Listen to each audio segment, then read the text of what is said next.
Let's get physical. It is April the 17th until the 21st. My god, have we got a good week for you. Enter Exit the Gungeon is a double pack of Gungeon. You've got all the gunge that you need. Why anybody would want to enter into slimy, sticky substance, I don't know. Maybe gamers are known for producing their own gunge during particularly tough gaming sessions. Oh wait, it's a play on gun, not gunge. Okay, these developers are not from the UK. Anyways, the first game already has a physical release, but this is a double pack with its sequel of sorts, which wasn't quite as well received, but that's probably because the playstyle was completely different. But still, a nice little package nonetheless. And if you're in North America and you want to pick this up or any of the retail games in this episode, check the links in the description and the pinned comment. You can buy from Video Games Plus and supporters at the same time. Remember, they have worldwide free shipping over 80 Canadian dollars, standard shipping pretty cheap to the US as well, and they're a very nice company. And anyone who buys something with our links each week, they will be put into a draw to win a $10 discount coupon. And this week's winner is... I don't know, they haven't told me yet. I made this a little bit early, so yeah, I'll post the name in the pinned comment. Alright, either way, you should get an email from VGP with your discount very soon. Minecraft Legends is releasing this week. This is a weird mashup of Minecraft lore with real-time strategy as you try to conquer nearby castles and stuff. I don't really know how to describe it, but it looks ambitious and certainly the most interesting Minecraft spin-off in my eyes. It looks pretty cool. I'm not interested in Minecraft, but I am interested in this, although I would have to see some more extended gameplay to get a proper feel for it. DNF Duel is releasing at retail this week, with a name that implies it's the worst fighting game ever, although supposedly it doesn't mean did not finish Duel, because there's nothing worse than a coward who can't take a fencing rapier to the face. Apparently this features characters from Dungeon and Fighter RPG, DNF. Something I've never heard of, so it's not my fault. I thought it had something to do with motorsports. I'm actually quite surprised it's getting a retail release, but you know, it does look pretty good, competently made, published by Arc System Works, so you know it's going to be mechanically very solid at the least, gorgeous art style too. It got mixed reviews on Steam, but I think that's more down to the port than the actual game itself. I don't know. And our executive producer Boombox has chosen this as his pick of the week. The Legend of Zangetsu is a game I'm quite looking forward to. It's an old school looking dungeon crawler, a bit like Etrian Odyssey and all the games that came before that. That's just my go-to comparison these days because I'm lazy. These are 10 a penny on the Switch, which is great because I like them quite a lot. First person dungeon crawling with an anime team, I will take it. And this one has a really interesting art style. Black and white watercolor or ink, looks really nice indeed. God of Rock is a rhythm-based fighting game. That's an interesting concept. You tap correctly to the rhythm of the song, and if you do it better than the opposition, you beat them to a pulp. I only wish this is how American Idol worked. I'd watch Kelly Clarkson clotheslining Jennifer Hudson. Who wouldn't? Apparently there are 12 characters and about 40 songs, which is a bit meager, but I guess it depends how they're used. Maybe I've been spoiled by the endless amount of songs in Theatre Rhythm Final Bar Line. The Pathless is a game I've mentioned before since it was done by I Am 8-Bit, but this is the retail version. This is a game made by the creators of Abzu, so it's a pretty chill time, although this time there is a bit of combat to liven things up. You are an archer sprinting across a landscape, some puzzles, some exploration. It looks gorgeous as well, although not sure if it looks this good on the actual Switch. There's always a worry there. You can also pet an eagle, which I'm pretty sure is going to be the next can you pet the dog, cat, that sort of quaint nonsense on Twitter. And our executive producer Punky Dooster has chosen this as his pick of the week. Front Mission First is releasing at retail this week. I know Forever Limited did this on their website quite a while back, and I'm pretty sure I speculated as to whether there'd be a retail release, and here it is. Reviews were fairly positive about this remake of Square Enix classic mech strategy game. Looks all bags of alright in my opinion. I mean, it's a bit plasticky looking if I'm being honest. I'd have preferred some, dodgy PS1 textures, but then I'm kind of weird. I know our executive producer Alexander Cato has chosen this as his pick of the week. Prodeus is releasing physically this week. I know a lot of people have been anticipating this. It is a highly rated first-person shooter that's mixing modern with classic. It's like Doom or Quake, high-speed balls-to-the-wall action, and this is definitely on my wish list, which it turns out is now bigger than my current collection. I think the dream is falling away, guys. Anyways, this is one that's going to be a high priority, and it's surprisingly cheap. I always appreciate that. And our executive producer, Totally Grateful, has chosen this as his pick of the week. Advance Wars 1 and 2 Rebooted is releasing this week, I think. Is it? Or did I just imagine its existence? It could have been a fever dream. I guess we'll find out at the end of this week. Is Advance Wars 1 and 2 Remake real or not? This is supposed to be a remake of the first two Advance Wars games with a new art style that I'm not completely sold on. I mean, the original looks better, right? They could have just done some, HD 2D on that, and I'd have been very, very happy. But maybe you need plasticky 3D if you're going to sell it for $60. I don't know. I'm not a businessman. I'm happy it's coming back because these are both classic games, strategy perfection. I'm just a bit worried because I don't think it's going to sell well, and then Nintendo will think we don't want Advance Wars and shelve it for good. I don't know. They should have just kept it, either retro looking or gone all out with modern visuals. Instead, they went in the middle. Never go in the middle. But who knows? I hope it does well. I would like a Switch Wars, please. And our executive producers, Robotech, Cartoon Soren, and JCross7776 have chosen this as their pick of the week. Alright, The Low Prince. Super Dungeon Maker is the latest premium edition games pre-order, unless you count their Kickstarter partnership with Chadtronic, but I don't mention Kickstarter physicals due to the risk, even though I just mentioned it now. Anyways, this is a charming looking dungeon creator. I mean, if Nintendo aren't going to do it for Zelda, then maybe someone else can do it. I think this is going to be a retail release as well, but the retro editions are exclusive to their website. Looks good, surprisingly so. I mean, usually with these type of games, everything looks a bit cookie cutter, but it looks quite cohesive here. I look forward to seeing what people can create. If you want to pre-order this on Friday, check the links in the description. You can click our link, you can buy something, and support us too. And our executive producer Viz has chosen this as their pick of the week. Legend of Tianding is Limited Run's first game this week. A bit of a surprise since this released in Asia a couple of weeks back. I'd have thought they'd have given it, a bit of time to breathe, or, announce it beforehand. That would have been nice too, but that would mean they would actually care about their customers.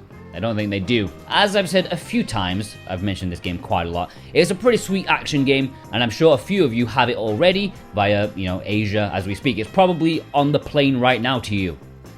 Heart of the Woods is their second game, and this is a visual novel, a Western visual novel at that, and from what I've heard, it's a pretty decent one. If you're into Yuri VNs, i.e. girl-on-girl action, it's probably one for you. Josh and Doug seem to be a fan of the genre since they've done quite a few Yuris on the system, and in fact I think they've only done Yuris on the Switch, the saucy buggers. I'm pretty sure the Switch version doesn't have the nutty scenes in them though. You'll have to patch the Steam version for that.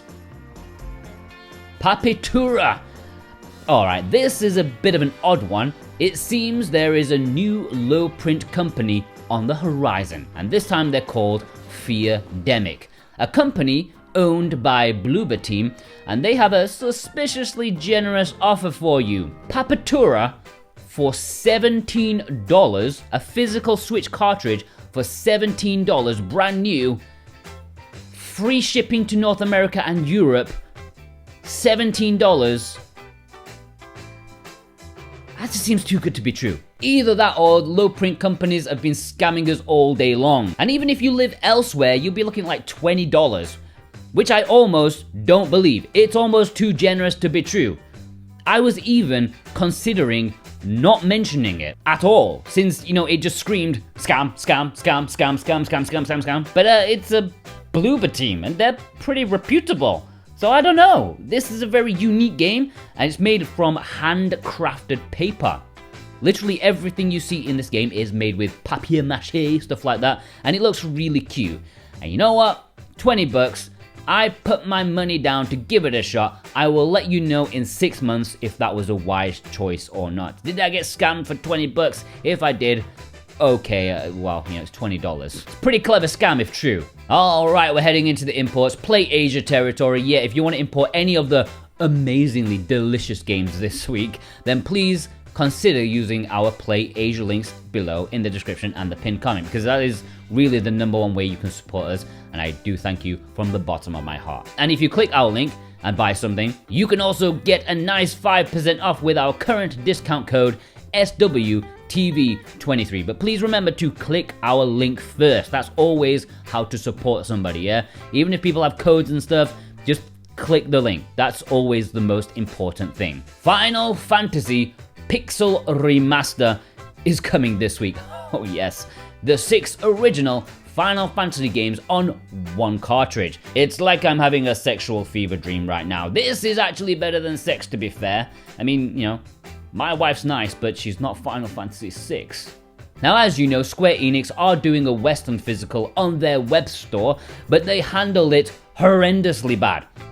Like, they could not have handled it any worse. And who knows if and when they'll print more. I just don't risk it, okay? Grab the Asian version with English. It's going to be a huge import, and I know there is a long waiting list for this. Like, if you ordered this kind of late, you might be seeing it in, like, June. That's how many people ordered. But don't worry, it will be coming. I don't buy many physicals these days, but this is top of my list.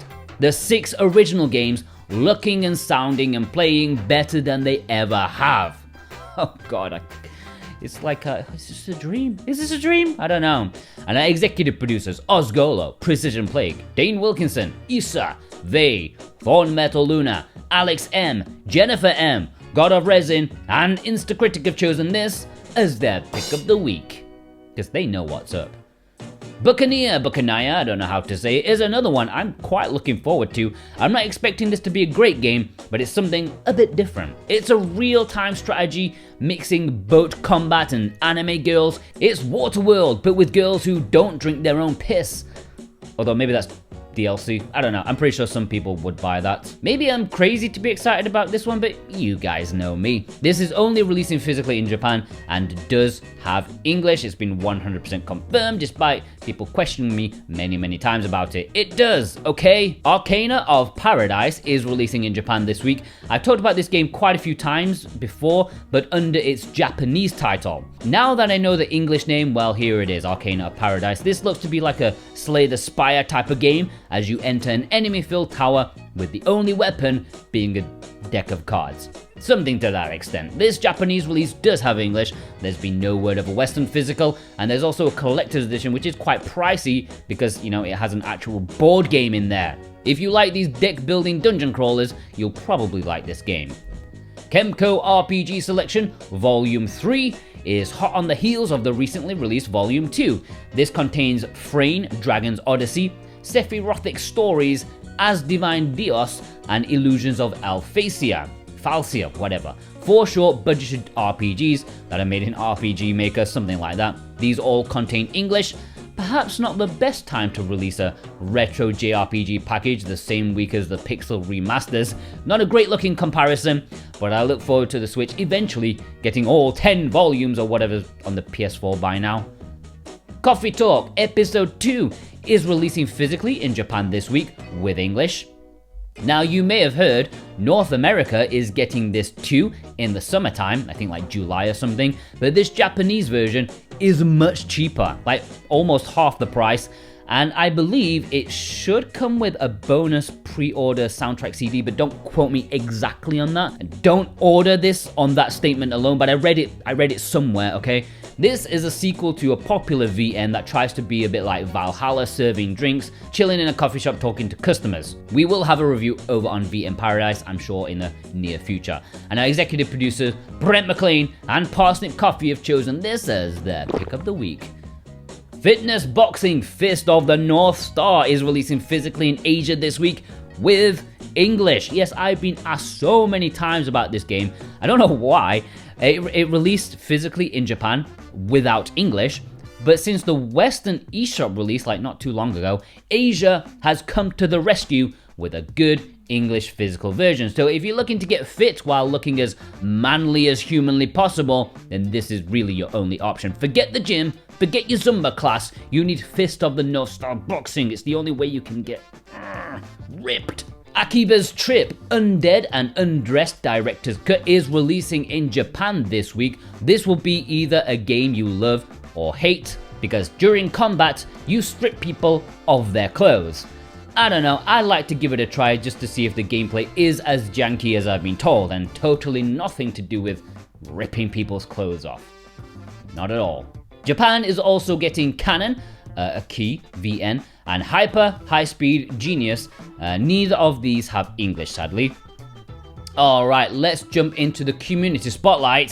Manji sent in this photo showing off some great games, some nice collector's editions there, including the fantastic artwork for Grim Guardians, the Japanese version. Wow, that's great. Executive producer Instacritic sent in this photo showing off these games, including Drainus from Strictly Limited. The Japanese version is also coming rather soon. Hopefully you like drainage out the anus. Gundam Wing Zero sent in this photo showing off their acquisition of God Eater 3 for a very reasonable price. If you want some Monster Hunter on a budget, go for this one. Executive producer Cartoon Soren sent in this photo showing off a double helping of thick thighs. The girl from Dead or School giving Ryza a run for her money there. Thick and muscly. Elissa sent in this photo showing off some cute magical games. I'm guessing that must be like the reversible cover for Grimoire. Looks very nice. Diesel JT sent in this photo showing off some recent games like Norn 9. If you didn't see the review over on VN Paradise, go do it. It's pretty decent otome, and it's finally broken away from the Vita. Cyan Wisp has picked up these games during Play Asia's warehouse clearance. Can you imagine Super Robot Wars 30 for $20? That is insane value. I think they lost their minds at Play Asia at that point. Nintendo Gamer Gal picked up these games. I'm glad to see a few Ryza 3 this week. A lot of our executive producers picked it as their choice, and it appears you guys are following suit. Radio to Rancid sent in this photo showing off some nice low print games, a couple from Red Art. Remember, they are currently having a warehouse clearance themselves with a lot of their games 50% off, plus an extra 10% with our discount code. Yeah, SWatch10, links are below.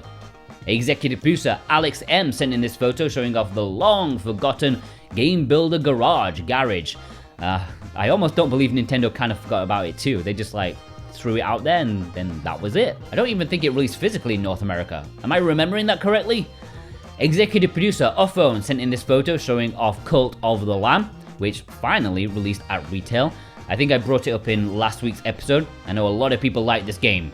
Starlight sent in this photo showing off both Disgaea 6 and Signalis. What is it with NIS America always having to put some sort of edition on their box art, as though there are other editions out there? It's a cheap marketing tactic. I hate it. Psych Villain, thanks so much for the donation. It's been a long year wait for Omen of Sorrow, but it's finally arrived and I hope you can enjoy it. I haven't played it myself, but I've not heard any bad things about it. Executive producer Brent McLean sent in this photo showing off one of those classy train games from Japan. Sadly, this one does not have English, but I mean, it shouldn't be too difficult to fiddle with the menus and play. I mean, how hard can it be to drive a train? Those guys spend most of their time like making cups of teas. Alright, let's have a roundup. Twiggy, JB in my knot, Nihongo Gamer, Choco Loco James, Sojan, Starvey, Marty Ma, Needless Dragon, Mickey McFlynn, Rick Menso, Super Arcada, Kraken, Robin H, Andrew, McLaren. Alright, please send me your pictures on Twitter at SoWhatAboutGame. DM me, that's always the best option. If you tag me in a post these days, I get way too many notifications, so I'll probably miss it. Or you can email it, switchwatchspotlight@gmail.com, and our Discord, the server link is below. You can submit it in the submission section when I open it up. And please just send me one picture per week, okay? I hope you enjoyed this quite a packed episode of Let's Get Physical. Special thanks to our executive producers, as always, Dane Wilkinson, God of Resin, Boombox, Brent McLean, Santa Tartaruga, Alexander Cato, JCross7776, Punkadusa, Cartoon Soren, Robotech, Z, Raven Knight, Thorn Metal Luna, Parsnip Coffee, Isa, They, Mental Traveler, Uphone, Viz, Jennifer M, Instacritic, Precision Play, Kadacha, Ozgolo, Totally Grateful, and Alex M. Plus you, yeah, you watching right now, if you watch all the way through, you are the exact reason why this series gets 10,000 views every week and not 3,000 like it used to. And I want to know who you are, so please leave me an emoji that I should gift to my wife to apologize for saying that Final Fantasy VI is better than her. I will need to apologize in some fashion, okay? Please go check out some of our other stuff. My big Kirby retrospective, maybe that's on my Patreon right now. I'm not entirely sure because I'm recording this on Saturday and I'm trying to finish editing it, maybe, whatever. And also, I did Castle of Shikigami review last week, and this coming week, oh my god, just stay tuned, okay? And I would appreciate every single watch that you can give us, okay? Because I would like to get to 100,000 subscribers. It's very slow. I mean, my other channels are growing faster than SwitchWatch. I don't know why this is like plateaued and whatever, you know. Yeah, just please watch our stuff. It will help me grow a little bit. You know, even if you don't watch it, just, you know, put it on quiet for like 8 minutes while the video plays in the background. Yes? Yes, we can cheat, right? We can cheat our way to 100,000 subscribers. Come on, let's do it.